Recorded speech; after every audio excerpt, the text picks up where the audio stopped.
안녕하세요. 도움되는 정보만 전달드리는 즐거운 시니어 라이프입니다. 오늘은 기초연금 개편 이야기를 정리해드리겠습니다. 요즘 기초연금 뉴스 보시면 이런 얘기 많이 나오죠. 부부는 더 받을 수도 있다. 앞으로는 형편에 따라 더 달라질 수 있다. 그래서 오늘은 헷갈리는 말들 싹 정리해서 기초연금이 앞으로 어떤 방향으로 바뀔 수 있는지 핵심만 딱 알려드릴게요. 오늘 포인트는 4가지입니다. 차등지급, 부부가액, 대상 기준, 그리고 소득 인정액 산정 방식. 하나씩 아주 쉽게 풀어드리겠습니다. 그럼 바로 시작할게요. 먼저 왜 기초연금 개편 이야기가 계속 나오느냐? 핵심은 딱 2가지입니다. 첫째, 우리나라가 초고령 사회로 들어가면서 기초연금을 받는 분들이 계속 늘고 있다는 점입니다. 둘째, 수급자가 늘면 기초연금에 들어가는 예산도 커질 수밖에 없다는 점입니다.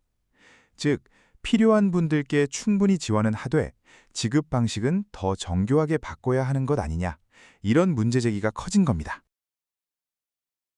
그럼 현재 기초연금은 어떤 구조냐? 대략 이런 뼈대를 가지고 있습니다.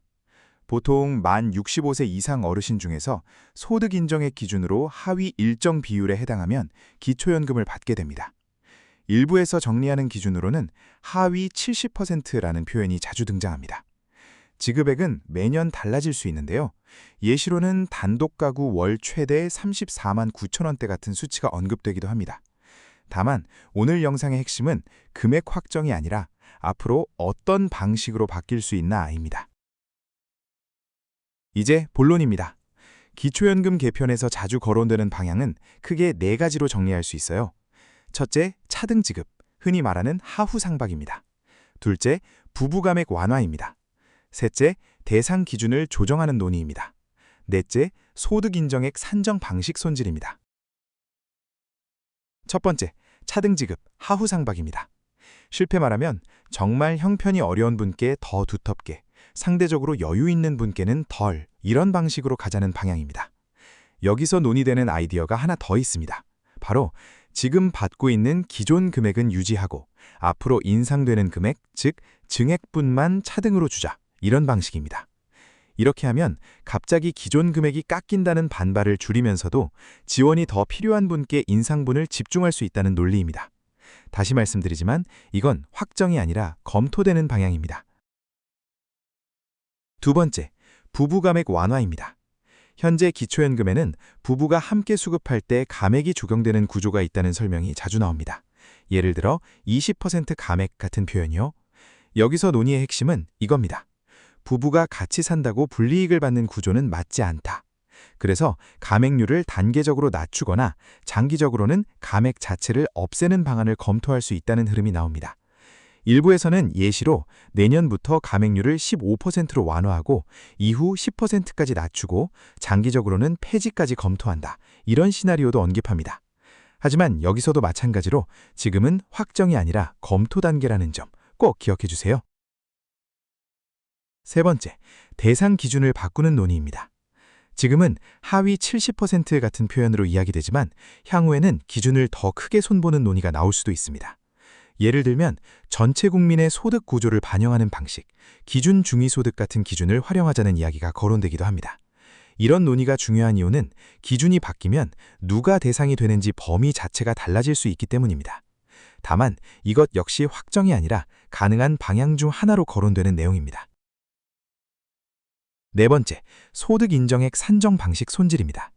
기초연금은 월급만 보는 게 아니라 여러 소득과 재산을 합쳐서 소득 인정액을 산정하는 구조로 알려져 있습니다.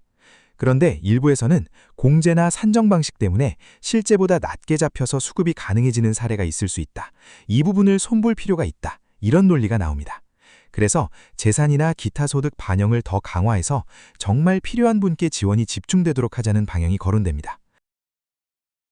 여기까지가 요즘 자주 나오는 개편 카드 4가지였습니다. 그럼 제일 중요한 질문입니다. 그래서 나는 뭐가 달라질 수 있나? 확정이 아니기 때문에 단정은 못하지만 방향만 놓고 보면 체감 포인트는 이렇게 나뉠 가능성이 있습니다. 첫째, 형편이 어려운 구간에서는 인상분 차등이 추진될 경우 상대적으로 유리할 가능성이 있습니다. 둘째, 부부 수급자분들은 부부 감액이 완화되면 총 받는 금액이 늘어날 가능성이 있습니다. 셋째, 상대적으로 여유 있는 구간은 인상폭이 줄어들거나 기준 조정이 들어가면 대상 범위가 달라질 가능성도 있겠습니다. 마지막으로 그럼 지금 당장 뭘 해야 하냐 정리해드릴게요. 오늘 주제는 지금 당장 신청해서 더 받는 정보가 아니라 제도 설계가 바뀔 수 있는 흐름을 이해하는 내용에 가깝습니다. 그래서 체크는 딱 3가지면 됩니다. 첫째, 기초연금 관련 소식이 나오면 확정인지 검토인지 먼저 구분하기. 둘째, 부부 수급이신 분들은 부부 감액 완화 논의가 실제로 어떻게 진행되는지 공식 발표를 특히 주목하기. 셋째, 기준이나 산정 방식이 바뀌는 발표가 나오면 그때는 본인 상황에 영향을 받을 수 있으니 공식 안내 기준으로 다시 점검하기. 기초연금 개편 논의의 핵심은 더 필요한 분께 더 집중이고 그 과정에서 차등 지급, 부부 감액 완화, 기준 조정, 산정 방식 손질이 계속 거론되고 있다는 점 정리해드렸습니다. 추가로 공식 발표가 나오면 그때는 확정된 내용만 뽑아서 다시 깔끔하게 정리해드릴게요. 오늘 영상은 여기까지입니다. 영상이 도움되셨다면 구독과 좋아요, 알림 설정 부탁드립니다. 감사합니다.